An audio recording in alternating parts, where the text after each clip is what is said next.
All right, hopefully that was the one. Oh, that is cool.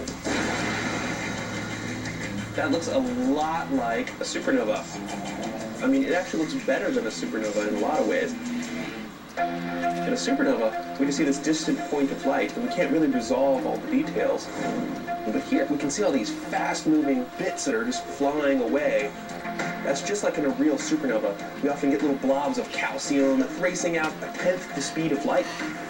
And you can see there's all these turbulent eddies where gas is turning over from these instabilities you have in the explosion. And this is exactly like what we see in the modern simulations of supernovae. In real life, things are really messy and turbulent and mixed up. We're just starting to be able to do on a computer what nature does when you blow something up. You're starting to be able to do on a computer what nature does when it blows something up. How far more will they get as they keep practicing and experimenting? Could the blast from an asymmetrical explosion in deep space reach the Earth?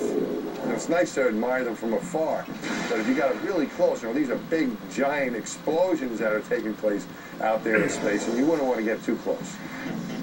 Today, astronomers are watching one particular star 8,000 light years away that could be a real threat to Earth. Ina-Car is a really massive star that's pretty close by. When that thing blows up, it's going to be a big spectacle. A star very far away. And the energy could scientists have their eyes on.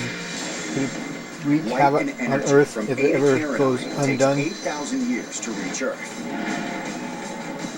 So if this star has already gone supernova, it could be sending high-energy radiation called gamma rays right at us.